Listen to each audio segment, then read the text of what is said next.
What's up, my Wizards dev? From SBMTG down there, coming at you on Friday the 13th with a Triskaidekaphobia deck. I finally get to do this deck. And sure, other YouTubers have done this deck, including mtggoldfish, who has a pretty good version of it. It's like a red-black control Triskaidekaphobia. I'll leave a link to that in the description. But my version is sort of an allies-based Triskaidekaphobia deck. A lot of people give Triskaidekaphobia crap, for good reason. In this format, it's hard to lose to, frankly. If they have a pain land out, and they're going to go to 13 and die, they can tap their pain land, go to 12 instead, and stay in the game. And as long as they have their pain land, they can finagle their life total in such a way that they won't die. But, you know, just because Triskaidekaphobia sometimes won't be able to win. Now, if they don't have a pain land out, it's a whole different story, and we can win. Totally. But if they do have pain lands, Triskaidekaphobia just kind of sits on the board for the rest of the game and does a damage to them every single upkeep. That's actually not terrible. As a matter of fact, Triskaidekaphobia lends itself really well to an allies build where we've already got a bunch of stuff that sits on the battlefield and does damage for us every turn. You know, Drana's Emissary, Cliffhaven Vampire, for the most part. And so Triskaidekaphobia can just slot in as yet another card that does guaranteed damage during her upkeep step. Sounds like a joke, but in this format, there's a lot of long games, you know, pretty grindy format we're in right now, and games go pretty late. And the longer the games go, the more it benefits this deck, because we can get set up, have like an Emissary, a Cliffhaven Vampire, Triskaidekaphobia, and just be doing 3 or more damage to them every single upkeep step, no questions asked, guaranteed. So we can actually finish them pretty fast. If they don't go to 13 and die, we can just get them to 0. I've already given you the concept. I should probably tell you what's in the deck. I'm going to start with 4 obvious copies of Triskaidekaphobia. I want the whole playset here because it's actually really good in multiples. You know, if we have multiples of these out, we're just doing a bunch of damage to them during our upkeep step, guaranteed. So that's always actually pretty good. If they go, you know, below 13, we give them to 0 pretty quick with multiple copies of these. In this deck, we have multiple ways of finagling down their life total, and then letting Triskaidekaphobia just kill them. You know, we got Drana's Emissary, Cliffhaven Vampire, we've got Kalastria Healer, we've got Zulaport Cutthroat, and Nantuko Husk, most importantly. That could actually be really good, those last two, because we can put the Triskaidekaphobia trigger on the stack at the beginning of our upkeep, and then sacrifice things to Nantuko Husk. Zulaport Cutthroat will drain the life for us, and then just let the Triskaidekaphobia trigger go off, we win the game. That has happened. It totally does happen. Even if it doesn't happen, again, Triskaidekaphobia is just going to be dealing a damage to them every single turn once they go below 13 life. So, with things like Zulaport Cutthroat, Nantuko Husk, Drana's Emissary, Cliffhaven Vampire, all these things, Kalastria Healer, we can get them from 12 to 0 real quick. We're playing 28 creatures in the deck. That's a whole lot. But there's multiple ways of getting value from our creatures here. You know, Zulaport Cutthroat, obviously, Kalastria Healer too. So I want to play as many creatures as possible because that's where most of our damage output comes from, even when they're not attacking. So we're going to start off with 4 copies of Zulaport Cutthroat and 4 copies of Nantuko Husk. Just talked about them. I'll go ahead and get them out of the way. With 28 creatures, Zulaport Cutthroat is crazy even if you don't have a Husk out because your guys will just die in combat, you know.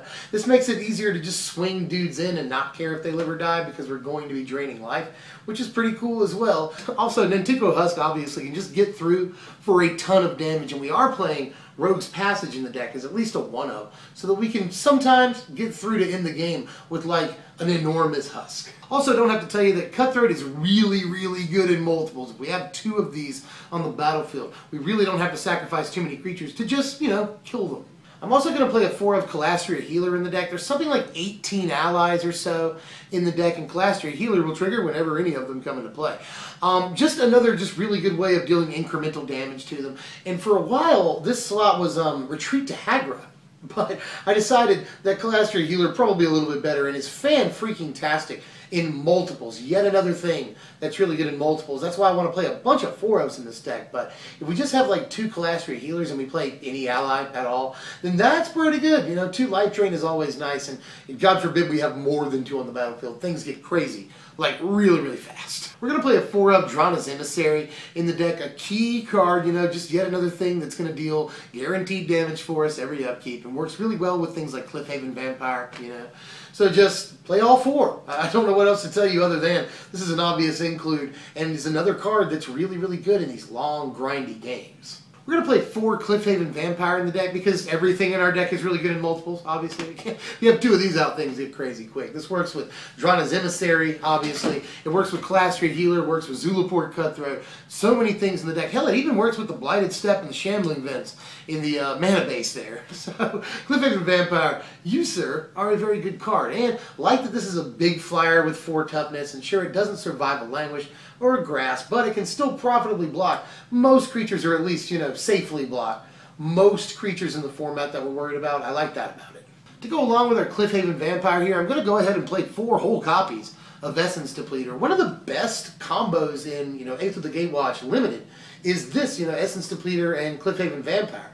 Fantastic little combo, and it translates pretty well to Standard in, again, these long, grindy games where sometimes we can gain 2 life return, deal 2 damage to Cliffhaven Vampire, and again, if we have multiple Cliffhaven Vampires in an Essence Depleter, things get super stupid super fast. It's also good as a mana sink, not bad at all, and can really keep us in the game. Just getting a couple of life every single turn is sometimes not terrible, especially combined with all the other life we're gaining every turn. I'm going to play 2 copies of Aire, Eternal Pilgrim in the deck for lots of reasons. This is 2 more copies of an mtgo Husk, basically, and yeah, we have to pay the mana for it, but we actually get a pretty decent return on that investment if we have a Cliffhaven Vampire out. We'll gain the life, trigger the Vampire, that's pretty nice, So just, yet again, another way of dealing a bunch of damage and gaining a bunch of life. It's just, Aire is great in this deck because she serves a dual purpose, and not a bad 2-drop defensively, at least. To finish off the creatures, I'm going to play 2 copies of Lantern Scout here.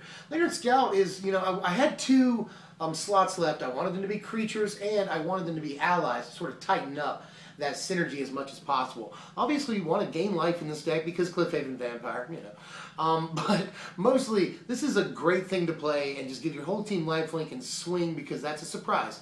You play this, suddenly your entire team has lifelink, and they probably haven't game planned for that. And if this does stick around on the battlefield, then every ally you play after it is going to give your whole team lifelink. I just actually really, really like Lantern Scout a lot, and in this deck it has multiple synergies, so I'm at least going to play the 2 copies, main deck. That's all the creatures, but there's a few more non-creature spells that I want to play here to finish off the main deck. I want to play some amount of removal, and even though I'm only playing like 3 pieces of removal in the deck, I still want to have some control over what's on the board, even if it's a small amount. To that end, I'm going to play 2 copies of Ruinous Path to start things off here. Not only can this kill their best creature, no questions asked, what's its toughness, how many colors is it, you don't have to ask any of those questions, just kill that guy. That's pretty nice. Or it also kills Planeswalkers, which is nice to have that versatility in a format that has a bunch of Planeswalkers walking around. So I wouldn't actually mind playing 3 Ruinous Path. The card's really good right now. The other piece of removal I'm going to play is just 1 copy of Tragic Arrogance, which seems kind of weird, but is really good in this deck because it allows us to keep a creature and a Triskaidekaphobia on the battlefield. That's pretty nice. And it allows us to get rid of all of our creatures if we have a Zulaport Cutthroat out and end up dealing a bunch of damage by, basically killing all of our own guys. That's not bad if we don't have an mtgo Husk out. It also allows us to do that safely because we'll also be killing all of their guys, and we obviously leave the worst creature on their side of the field, and we just keep like a Cliffhaven Vampire and a Triskaidekaphobia. So, I really, really like Tragic Arrogance in this deck. We don't have much removal, but with this one at least we can go big. And it kind of works on curve, you can do like 3rd turn, Drana's Emissary, 4th turn, Triskaidekaphobia, 5th turn, Tragic Arrogance, and keep those last 2 things. Which actually isn't terrible. So, really actually kind of like Tragic Arrogance a lot. It's seeing a lot of sideboard play, but I don't know why it doesn't see more main deck play, and in this deck it actually does a lot for us. To finish off the main deck here, I'm going to play 2 copies of Read the Bones. We're obviously gaining enough life to make this work, and there's plenty of times where I want to draw, when I want to dig like 4 cards into the deck, which this allows us to do. It's card advantage. There are going to be times where you want a Triskaidekaphobia, you want a Cliffhaven Vampire, you want a Drana's Emissary, and you're digging for it. Read the Bones is great for that, and I'd like to play 3 copies, to be honest. I just don't know what I'd cut. We're playing 23 lands in the deck, and this is where most of the money is in the deck. I apologize for that, but you got to play Caves of Koilos because we're playing Essence Depleter, and you want to get that thing. Don't discount Essence Depleter, by the way. I know some people might be like, Essence Depleter's stupid.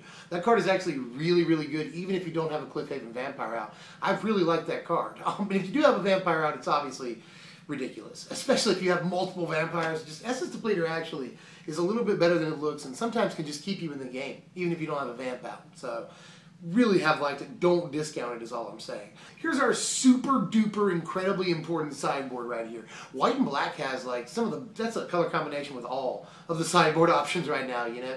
We have probably the best sideboard card in the format, Hallowed Moonlight, which Seth Manfield actually just won a Grand Prix with white-black control, and this card was in the main deck, Hallowed Moonlight. It not only works against things like Collected Company, obviously, but it works against like Eldrazi Displacer too, which we're seeing a little bit of in competitive play right now. So really, really, really good Hallowed Moonlight is. We're definitely going to take advantage of that. Duress and Transgress the Mind, mostly so that we can nab things like Mass Removal, Languish, Planar Outburst, and with Duress we can nab Radiant Flames and Kozilek's Return, which are also very important cards right now that we really need to be able to grab. Both of them can grab Planeswalkers, which we are fairly weak against even though we're playing Ruinous Path, so got to be able to do that too. I think these are really important and could make the main deck in a more sort of controlling Triskaidekaphobia build. And here are your power rankings for the deck. Take a look at these power rankings before I give you the final score here. They don't look incredibly impressive, but the final score is actually Nintendo 64. That's not bad for a deck that at the end of the day is going to cost you a whole $50, maybe. The main deck in the lands costs you about $45 on TCG Player right now, and the sideboard will cost you about another $10. So main deck and sideboard, $55, $60 tops.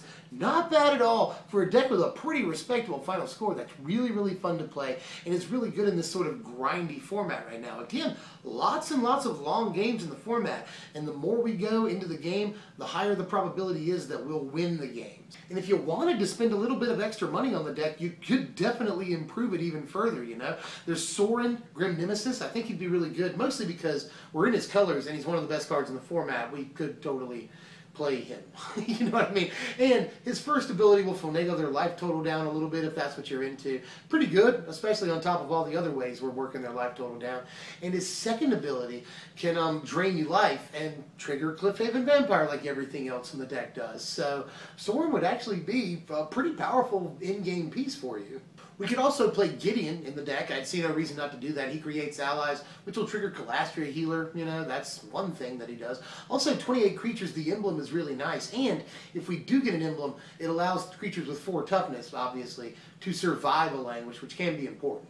You can also play Secure the Waste in the deck. This would work really well with like Zulaport Cutthroat. You know, you can basically turn it into a drain fireball, you know.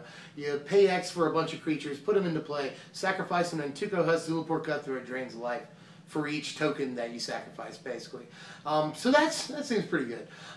And if you did play Secure the Waste, you could also play Westvale Abbey, although you could probably get away with playing Abbey as it is, even without Secure the Waste. We're playing, again, 28 creatures in the deck, and Abbey has interesting synergy with Zulaport Cutthroat, because when you sacrifice those 5 guys, you'll drain a life for each guy that you sacrifice. And if you have multiple Cutthroats in play, that gets pretty ridiculous. You know, you'll drain 10 damage and transform. So that's pretty crazy. So those are some interesting upgrades, I would say. You know, Gideon, Sorin, Secure the Waste, Westvale Abbey, you know. These are all upgrades that could probably drastically improve a deck that's already really good.